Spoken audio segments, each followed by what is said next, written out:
आज हम पढ़ने जा रहे हैं क्लास 9th के एक्सरसाइज 1.2। तो पहला प्रश्न है, निम्नलिखित भिन्नों को दशमलव रूप में लिखिए और बताइए कि प्रत्येक का दशमलव प्रसार किस प्रकार का है, मतलब शांत है या अनवसानी पुनरावृत्ति है। तो पहला प्रश्न है 36/100। तो ये क्या हो जाएगा 0.36। ये कैसे हुआ, नीचे कितने जीरो हैं, 1 2, नीचे 2 जीरो है तो ऊपर की 2 संख्या के बाद में पॉइंट आ जाता है 1 2।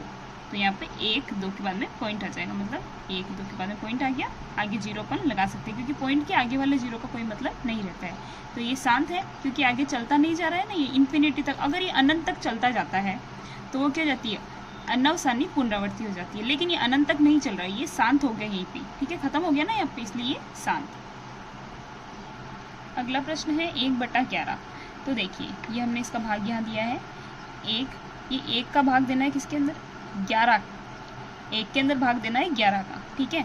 तो सबसे पहले 0 पॉइंट लगाया, 1 पॉइंट से हमारे पास में 1 जीरो आ गया, लेकिन फिर से 10 के अंदर तो भाग जाएगा नहीं ना 11 का, तो वापस से भाग अपना टूट गया 0, यहाँ पे 0, 11, फिर 9 बार में 99, इन दोनों को माइनस किया तो हमारे पास में फिर से 1 आ गया, 0 हमने उतार दिया, ठीक है। पॉइंट के बाद में अपन 1 जीरो उतार सकते हैं, लेकिन 10 के अंदर फिर भाग टूट गया तो फिर से 0, ये 0 फिर 99 बार में, तो ये चलता जा रहा है 0.09 09 09 ऐसे चलता जा रहा है। तो 0.09 जो है ये चलता जाएगा, जो चलता जा रहा है उसके ऊपर बार आ जाता है, ऐसा बार आ जाता है, तो इसका 1/11 का क्या हुआ 0.09, ये अनवसानी पुनरावृत्ति होती है। अगला है 4 सही 1/8, ठीक है। तो सबसे पहले अपन इसको सॉल्व करेंगे, क्या होगा 8 को 4 से गुणा करेंगे, सबसे पहले यहाँ से यहाँ गुणा होता है, 8 के पहाड़े से 8 को 4 से गुणा करने पे 32, फिर यहाँ से यहाँ जो होता है वो प्लस होता है, 8 को 4 से किया 32, 32 के अंदर 1 जोड़ा तो 33। तो इसको ऐसे सॉल्व करते हैं, 33/8 आ गया, ठीक है। अब हम 33 को 8 से भाग करेंगे, ये रहा 33 को 8 से भाग किया हुआ, 8 के पहाड़े में 4 बार 32 बचा 1, ठीक है, और पॉइंट लगा दिया क्योंकि अब क्या आगे कुछ है नहीं उतारने के लिए, पॉइंट लगाया 0 उतारा, 8 के पहाड़े में 1 बार 8 बचा 2, फिर पॉइंट के बाद में 0 तो अपन उतार सकते हैं, 0 उतार दिया, 8 के पहाड़े में 2 बार 16 बचा 4, 8 के पहाड़े में 5 बार 40, ठीक है। तो ये यहाँ पे खत्म हो गया, ऐसा नहीं है ना चलता जा रहा है, भाग यहाँ पे खत्म हो चुका है। तो क्या आया 4.125, ये क्या हो गया शांत हो गया। अगर ये चलता जाता इस पिछले वाले की तरह तो ये हो जाता अशांत पुनरावृत्ति, लेकिन ये हो गया अभी शांत। अगला प्रश्न है 3/13, ठीक है। 3/13 का भाग ये रहा हमें दिया हुआ, 13 का भाग किसके अंदर देना है, 3 के अंदर देना है, 13 का भाग 3 के अंदर, 3 के अंदर तो जाएगा नहीं, 3 छोटी संख्या है 13 से, तो हमने 0 के बाद में पॉइंट लगा दिया, पॉइंट लगाने से यहाँ पे 0 आया, 13 के पहाड़े में 2 बार 26, ठीक है, बचा 4, पॉइंट के बाद में 0 पर 1 तो ऐसे ही उतार सकते हैं, 1 0 उतार दिया, ठीक है। 13 के पहाड़े में 3 बार 39 बचा 1 0 हमने ऐसे उतार दिया, लेकिन 10 तो फिर भी छोटा है 13 से, तो हमने 1 0 उतार दिया, क्यों, क्योंकि ये भाग हमारा टूट गया, 0 आया, यहाँ पे 0 उतर गया। 13 के पहाड़े में 7 बार 91, ठीक है, 100 में से 91 गए तो 9, फिर हमने 0 उतार दिया, फिर 13 के पहाड़े में 7 बार 78, 13 के पहाड़े में 6 बार में 78, ठीक है। इनमें से इसको घटाया तो कितना आया 12 आया, पॉइंट के बाद में 1 0 अपन ऐसे उतार सकते हैं, 1 0 उतार दिया, फिर 13 के पहाड़े में 9 बार में 117, फिर कितना बचा 3, वापस 3 आ गया, 3 से हमने शुरू किया था फिर से 3 आ गया, मतलब ये ऐसे चलता जाएगा। तो ये जो है 0.230769 ये चलता जाएगा, तो ये क्या हो गया अनवसानी पुनरावृत्ति, और जितना चल रहा है उन सारे के ऊपर हमारे पास में बार आता है। अगला प्रश्न है 2/11, मतलब 11 का भाग देना है 2 के अंदर, ठीक है, हमें 2 के अंदर भाग देना है 11 का, ठीक है। तो सबसे पहले 2 है, ठीक है, 2 के अंदर तो भाग जाएगा नहीं, छोटा है 2 तो बहुत 11 से, तो हम क्या करेंगे पॉइंट लगाएंगे, पॉइंट लगाएंगे 0 आ गया तो 1 बार में 11, 11 एकम 11, 20 में से 11 गया 9, ठीक है, फिर 0 पॉइंट के बाद में 0 तो अपन 1 तो ऐसे ही उतार सकते, 1 0 हमने उतार दिया, 11 के पहाड़ में 8 बार 88 बच्चा 2, अब जहाँ से शुरू किया वापस वही आ गया, मतलब ये चीज़ चलती जाएगी, 0.181818 इसे चलता जाएगा, तो ये 0.18 इसके ऊपर बार आ जाएगा, 0.18 चलता जाएगा, तो ये क्या हो गया अनवसानी पुनरावृत्ति। अगला प्रश्न है 329/400, 400 का भाग किसके अंदर देना है 329 के अंदर, तो 329 के अंदर 400 का भाग देने पे क्या करेंगे अपन, ये जो 100 है मतलब 4 गुना 100 ही होता है 400, तो 4 को अलग कर लेंगे, 100 को अलग करेंगे, क्योंकि 100 का क्या है हम डायरेक्ट कर सकते हैं। 100 का क्या है, जैसे 2 है, 1 2 2 जीरो है तो 2 के बाद में पॉइंट लगा देंगे। जो भी 4 से भाग करने के बाद में जितना भी इसका आंसर आएगा उसमें क्या करेंगे, 2 बाद में पॉइंट आगे सरका देंगे। जैसे 4 से भाग देंगे अपन 329 को, 4 की पहाड़ में 8 बार 32, 32 से 32 पूरा कैंसिल हो गया, कितना बचा 9, 9 उतार दिया हमने, ठीक है। 4 की पहाड़ में 2 बार में 8, बचा कितना 1, फिर पॉइंट लगाया क्योंकि 1 तो छोटा हो गया ना 4 से, पॉइंट लगाया 0, 4 की पहाड़ में 2 बार 8, बचा कितना 2, फिर 0 उतार सकते हैं पॉइंट के बाद में 1, तो 4 की पहाड़ में 5 बार 20, ठीक है, कुछ भी नहीं बचा, खत्म हो गया। तो यहाँ पे शांत हो चुका है।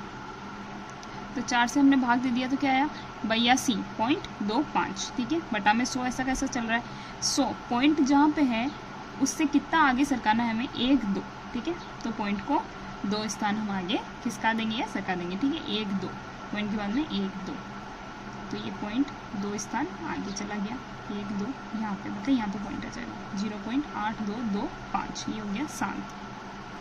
अगला प्रश्न है, क्या आप जानते हैं कि 1/7 बराबर 0.142857, ये चलता जा रहा है 12, मतलब ये ऐसे चलता जाएगा है, वास्तव में लंबा भाग दिए बिना क्या आप यह बता सकते हैं कि 2/7, 3/7, 4/7, 5/7, 6/7 के दशमलव प्रसार क्या हैं? यदि हाँ तो कैसे? तो 1 के अंदर भाग देना हमें 7 का, 1 तो 7 से छोटा है, भाग पहली बार में टूट गया तो 0 के बाद में पॉइंट लगा, यहाँ पे 0 आ गया। 7 के पहाड़े में एक बार में 7, 10 में से 7 गया तो 3, पॉइंट के बाद में 1 0 अपन ऐसे उतार सकते हैं, 1 0 उतार दिया तो हो गया 30, 7 के पहाड़े में 4 बार 28, ठीक है, कितना बचा 2, फिर एक पॉइंट तो लगा हुआ है, पॉइंट के बाद में 1 0 तो अपन ऐसे ही उतार सकते हैं, 1 0 उतार दिया। 7 के पहाड़े में 2 बार में 14, 20 में से 14 जाने पे 6, पॉइंट के बाद में 1 0 ऐसे उतार दिया। 7 के पहाड़े में 8 बार में 56, 60 में से 56 गया तो 4, 1 0 उतार दिया। 7 के पहाड़े में 5 बार में 35, 40 में से 35 जाने पे 5, 1 0 उतार दिया। 7 के पहाड़े में 7 बार में 49 बटा, अब बटा नहीं है ये माइनस, 50 में से 49 माइनस किया तो 1, कितना बचा 1। अब जहाँ से हमने शुरू किया था 1, वापस हम वहीं पे आ गए हैं 1 पे, तो ये क्या है ऐसे चलता जा रहा है, तो ये क्या अशांत पुनरावृत्ति, तो ये क्या हो गया अनासानी पुनरावृत्ति। तो अगला प्रश्न में हमने क्या पूछा है कि 2/7, 3/7, 4/7, 5/7 और 6/7 का हम निकाल सकते हैं क्या बिना इनको भाग दिए? तो हाँ हम निकाल सकते हैं, क्योंकि 2/7 को क्या लिख सकते हैं 2 गुणा 1/7, 1/7 का मान हमने अभी निकाला है, तो 2 गुणा जो हमने मान निकाला वो का वो मान यहाँ पे लिख दिया, 2 को इससे गुणा करने पे ये आ गया। ऐसे ही 3 के साथ करेंगे, ऐसे ही 4 के साथ, ऐसा ही 5 के साथ, ऐसा ही 6 के साथ में, तो हम किसी का भी मान निकाल सकते हैं। बटा में इसके सिर्फ बटा में 7 होना चाहिए, ठीक है। हमें 10/7 का बोले तो भी हम निकाल सकते हैं, क्योंकि 10 को उससे गुणा करना पड़ेगा बस। अगला प्रश्न है, निम्नलिखित को P/Q के रूप में व्यक्त कीजिए, जहाँ P और Q पूर्णांक है तथा Q बराबर नहीं है 0 के। पहला प्रश्न है इसके अंदर 0.6 का बार, हमें 0.6 का बार दे रखा है, मतलब जिसके ऊपर बार होता है वो संख्या चलती जाती है, तो 0.6 का बार बराबर 0.666 ऐसा चलता जा रहा है। इसको हमने x मान लिया, मानना है यहाँ पे, ठीक है। इसको तो x बराबर क्या आ गया 0.666 ऐसे चलता जाएगा। इसको हम क्या करेंगे दोनों पक्षों में 10 से गुणा करने पे, इधर भी 10 से गुणा करेंगे, इधर भी 10 से गुणा करेंगे। 10 गुणा x बराबर 10 गुणा 0.666 ऐसे चलता जा रहा है। 10 को इससे गुणा करने पे 10x बराबर 6.666 ऐसे चलता जा रहा है। 10x बराबर, इसको हम क्या लिख सकते हैं 6.0666, 10x बराबर 6 + x, क्योंकि इसका मान हमारे पास में क्या था x था। अब हम क्या करेंगे x वाली जो मान है उसको एक तरफ ले जाएंगे, बाकी संख्यात्मक एक तरफ रहेगा। 10x - x बराबर 6, ये इधर प्लस है उधर जाके माइनस हो जाएगा। 10 में से 1x गया तो 9x बराबर 6, तो x बराबर यहाँ पे ये किसके साथ में गुणा के साथ में है, x के साथ में गुणा में है, उधर जाके भाग में चला जाएगा 6/9। इसको काटेंगे 3 के पहाड़े से, 3 के पहाड़े में 2 बार में 6, 3 के पहाड़े में 3 बार में 9, तो 2/3 इसका मान आ गया। या फिर इस प्रश्न को हम ऐसे भी कर सकते हैं कि x बराबर 0.666, इसको हमने समीकरण 1 दे दिया। दूसरी समीकरण यहाँ से हमने इसको 2 दे दी, 2 में से 1 को घटाने पे 10x - x बराबर 6.666 - 0.666, ठीक है। तो इसमें से ये जाएगा, इसको माइनस करेंगे हम, देखो माइनस कैसे करते हैं, 6.66 इस चलता जा रहा है 0.66 पॉइंट के नीचे पॉइंट उतारते हैं, ठीक है। तो यहाँ से तो ये सब 0 हो गया, पीछे वाला 2.6, कितना आंसर है हमारे पास में 6। तो यहाँ क्या हो गया 9x बराबर 6, 10 में से 1 गया तो 9x बराबर 6, x बराबर 6/9, इधर गुणा में उधर जाके भाग में चला गया, वापस वही इसको काटने पे 2/3। अगला प्रश्न है 0.47 का बार, तो मानेंगे वापस वही इन वाले जितने भी सवाल है इसके अंदर क्या मानेंगे, इसको x ही मानना अपने को, और जितने पे बार होता है ना उतनी संख्या से गुणा करते हैं। जैसे 1 पे बार है तो 10 से गुणा करेंगे, अगर 2 पे बार हो गया तो 100 से, 3 पे बार होने पे 1000 से गुणा करेंगे। तो x बराबर हमने मान लिया 0.47, 7 पे बार है तो 7 चलता जाएगा, 0.4777 चलता जा रहा है, तो x बराबर हमने मान लिया 0.4777। तो इसको समीकरण हमने 1 दे दी। दोनों पक्षों में 10 से गुणा करने पे, 10 से गुणा क्यों किया, क्योंकि 1 पे बार था इसलिए 10 से गुणा किया। दोनों पक्षों में 10 से गुणा करने पर 10 गुणा x बराबर 10 गुणा 0.4777 चलता जा रहा है। 10 को x से गुणा करने पे 10x, और इसको 10 से गुणा करने पे क्या हो जाएगा, 1 पॉइंट पीछे चला जाएगा, ठीक है। जैसे 10 से भाग करेंगे तो 1 पॉइंट आगे चला जाएगा, वैसे ही 10 से गुणा करने पे 1 पॉइंट पीछे चला गया, 4.777 चलता जा रहा है। इसको हमने समीकरण 2 दे दी। अब है समीकरण 2 में से समीकरण 1 को घटाने पे, हम इसमें से इसको घटा देंगे, तो 10x में से तो x घटेगा और 4.77 में से 0.477 ये घटेगा, ठीक है। ये देखिए हमने यहाँ पे लिख दिया। 10x में से 1x गया तो 9x, 4.777 इसमें से 0.477 को माइनस करेंगे, कैसे करेंगे देखो 4.777 ऐसे चलता जा रहा है, और यहाँ क्या है 0.4777 ऐसे चलता जा रहा है। तो ये 777 पीछे 7 पे चलता जा रहा है, तो यहाँ तक तो ये हो गया, कैंसिल हो गया, ठीक है, 0 हो गया, यहाँ तक तो कोई मतलब नहीं है।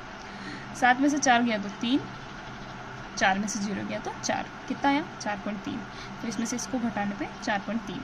x बराबर ये यहाँ गुणा में था इधर भाग में चला गया, 4.3/9, पॉइंट हटाया हमने, नीचे 0 लगाया, 43/90, तो 0.47 इसका बार कितना हो जाएगा 43/90। अगला प्रश्न है 0.001 इसका बार, इन तीनों पे बार है, 3 पे बार होने पे हम 1000 से गुणा करते हैं, 2 पे बार होने पे 100 से, और 1 पे बार होने पे 10 से गुणा करते हैं। तो माना इसको x तो मानना ही है, माना x बराबर 0.001 इसका बार है, मतलब ये तीनों चीज़ें चलती जाएगी, 0.001 001 001 ऐसे चलती जा रही है। तो x बराबर 0.001 001 और ऐसे चलती जाएगी, इसको हमने समीकरण 1 दे दी। दोनों पक्षों में 1000 से गुणा करने पे, 1000 से गुणा कर रहे हैं क्योंकि तीनों पे बार है, 1000 गुणा x बराबर 1000 गुणा ये वाली चीज़, ठीक है, 0.001 001 एंड सो ऑन। 1000 को इससे गुणा करने पे 1000x बराबर, 1000 को इससे गुणा किया तो पॉइंट का 3 अंकों के बाद में खिसक जाएगा, 1 2 3 यहाँ तक चला जाएगा, ठीक है। तो 001 आगे आ गया, पॉइंट 001 001 ऐसे चलता जाएगा, ये से चलता जा रहा है। 1000x आ गया बराबर 001, अब 00 आगे जब 00 रहता है उनका कोई मतलब नहीं रहता, तो हमने इसको लिख दिया 1.001 001 एंड सो ऑन, इसको समीकरण 2 दे दी। समीकरण 2 में से 1 को घटाने पर इसमें से इसको घटाएंगे, ठीक है, 1000x माइनस x, इधर वाला से घटेगा, बराबर के इधर वाले से घटेगा, 1.001 001 ऐसे, माइनस ये किससे माइनस करेंगे अपन, ये रहा 0.001 001 एंड सो ऑन, ऐसे चलता जा रहा है। 1000 में से 1x घटाने पे 999x बराबर, इसमें से इसको घटाने पे कितना आ जाएगा, 1 आ जाएगा, कैसे आया देखो 1.001 001 ऐसे चलता जा रहा है, और उधर क्या है 0.001 001 ऐसे चलता जा रहा है। तो ये पॉइंट के बाद वाली संख्या तो सारी कैंसिल हो गई, सब 0 हो गए हैं इधर से, 1 में से 0 गया तो 1, ठीक है, ऐसे आया हमारे पास में 1। x के साथ में गुणा में है 999, गुणा में तो उधर जाके भाग में चला जाएगा, तो 0.001 का बार, इसका मान कितना आ गया 1/999। अगला प्रश्न है 0.9999 और ऐसे चलता जा रहा, मतलब ये 0.9 का बार हो गया, ठीक है। बार वाली चीज़ क्या है, तो 0.999 को p/q के रूप में व्यक्त कीजिए। क्या आप अपने उत्तर से आश्चर्यचकित हैं? अपने अध्यापक और कक्षा के सहयोगियों के साथ उत्तर की सार्थकता पर चर्चा कीजिए। तो माना x बराबर 0.9999 ऐसे चलता जा रहा है, सबको x ही मानते हैं, इसको भी x ही माना। इसका मतलब क्या है, वैसे 0.9 का बार ही है, दोनों पक्षों में 10 से गुणा करने पे, 10 से क्यों गुणा किया, क्योंकि 1 पे बार है इसलिए 10 से गुणा किया, 10 गुणा x बराबर 10 गुणा 0.9999 चलता जा रहा है। 10x बराबर 10 से गुणा किया तो पॉइंट का 1 पीछे सरक जाएगा, ठीक है, तो 9 10 x बराबर 9.9999 ऐसे चलता जा रहा है। इसको समीकरण 2 दे दी। अब क्या है, समीकरण 2 में से समीकरण 1 को घटाने पर इसमें से हम इसको घटाएंगे। 10x बराबर 10x माइनस एक्स, ठीक है, बराबर के इधर वाला 10 को इससे गुणा किया 9.999 ये आ गया, ठीक है। समीकरण 2 में से समीकरण 1 को घटाने पर इसमें से हम इसको घटाएंगे, बराबर के इधर वाली संख्या से उसको घटाते हैं और बराबर की इधर वाली संख्या से उसको घटाते हैं। 10x माइनस एक्स बराबर 9.999 माइनस इसमें से किसको घटाएंगे, 0.999 इसको घटाएंगे, ठीक है। इसमें से इसको घटाने में हमारे पास में 9 आया, कैसा है देखो 9.999 ऐसे चलता जा रहा है, उधर क्या है 0.9999 ऐसे चलता जा रहा है। इसमें से इसको घटाया तो हमारे पास में क्या आ गया 9 पॉइंट, और पीछे वाली सारी चीज़ें 0 हो गई तो क्या आया 9, ठीक है। ऐसे इसमें से इसको घटाने पे 9 आ गया हमारे पास में, और 10x में से 1x घटाया तो 9x बराबर 9। x के साथ में ये गुणा के अंदर है तो उधर के भाग में चला जाएगा, तो क्या आ जाएगा 9/9, 9 में से 9 काटेंगे तो 1, ठीक है। तो x का मान कितना आ गया 1, तो 0.9 इसका बार बराबर 0.9999 बराबर 1 है।